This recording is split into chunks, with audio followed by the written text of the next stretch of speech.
আসসালামু আলাইকুম। টপ নিউজে স্বাগতম। জানিয়ে দিচ্ছি এই মুহূর্তে আমাদের হাতে থাকা সর্বশেষ সংবাদ আপডেট।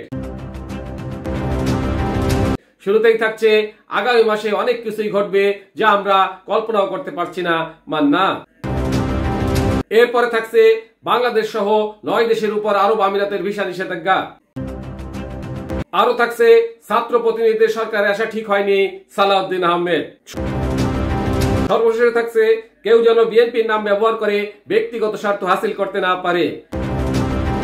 এতক্ষণ শুনলেন আপডেট সংবাদের শিরোনাম, এবারে বিস্তারিত। আগামী 5 মাসে অনেক কিছুই ঘটবে যা আমরা কল্পনা করতেও পারছি না মান্না।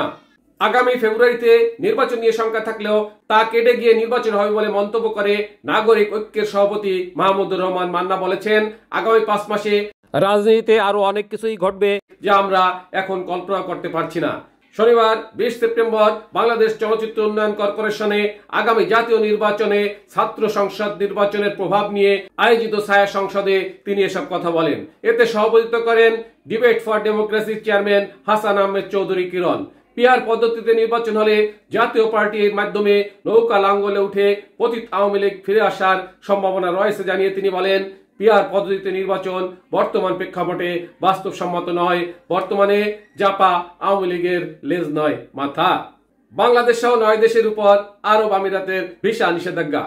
বাংলাদেশ সহ 9টি দেশের উপর পর্যটন ও কর্ম ভিসার উপর অস্থায়ী নিষেধাজ্ঞা ঘোষণা করেছে সংযুক্ত আরব আমিরাত। 2026 সালে জানুয়ারি থেকে কার্যকর হবে এই নির্দেশনা। শ্রমিক, পর্যটন এবং ব্যবসায়িক উদ্দেশ্যে প্রবেশ করতে ইচ্ছুক এই 9 দেশের নাগরিকরা এই নিষেধাজ্ঞার আওতায় থাকবেন। সংযুক্ত আরব আমিরাত ভ্রমণ, কাজ বা ব্যবসায়িক উদ্দেশ্যে প্রবেশ করতে ইচ্ছুক বিদেশি নাগরিকদের জন্য ভিসা একটি অপরিহার্য নথি।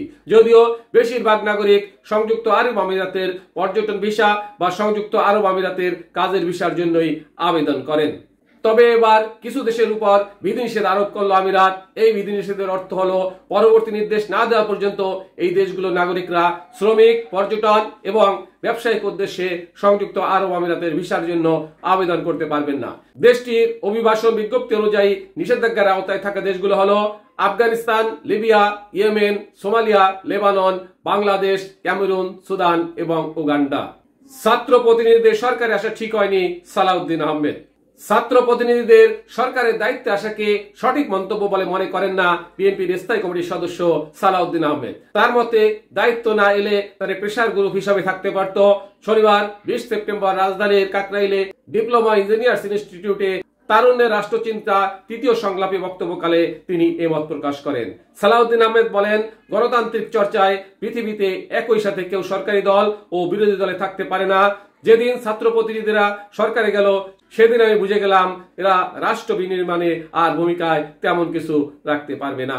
তিনি আরো বলেন, আমি তাদের সরকার থেকে সরে দাঁড়ানোর আহ্বান জানালে তো হবে না, তাগিদটা তাদের অনুভব করতে হবে। কেউ যেন বিএনপির নাম ব্যবহার করে ব্যক্তিগত স্বার্থ হাসিল করতে না পারে। বিএনপির ভারপ্রাপ্ত চেয়ারম্যান তারেক রহমান বলেছেন, কেউ যেন বিএনপির নাম ব্যবহার করে ব্যক্তিগত স্বার্থ হাসিল করতে না পারে সে বিষয়ে দলের নেতাকর্মীদের সচেতন থাকার নির্দেশ দিয়েছেন। শনিবার 20 সেপ্টেম্বর বিকেলে কিশোরগঞ্জ শহরের পুরনো স্টেডিয়ামে জেলা বিএনপির ত্রিবার্ষিক সম্মেলনে ভার্চুয়ালি যুক্ত হয়ে তারেক রহমান এসব কথা বলেন। তারেক রহমান বলেন, সকলকে সচেতন থাকতে হবে। আমাদের প্রত্যেকটি মানুষকে, শহীদ জিয়া এবং দেশনেত্রী খালেদা জিয়ার প্রত্যেকটি সৈনিককে অন্তত সচেতন থাকতে হবে। কেউ যেন আমাদের নাম ব্যবহার করে, বিএনপির নাম ব্যবহার করে তাদের ব্যক্তিগত স্বার্থ হাসিল করতে না পারে। কেউ যেন আমাদের নাম ব্যবহার করে জনগণের মধ্যে আমাদের সম্পর্কে বিভ্রান্তি ছড়াতে না পারে। এ ব্যাপারে প্রত্যেককে দায়িত্ব পালন করতে হবে। টপ নিউজ এখনকার মতো শেষ করছি। আল্লাহ হাফেজ।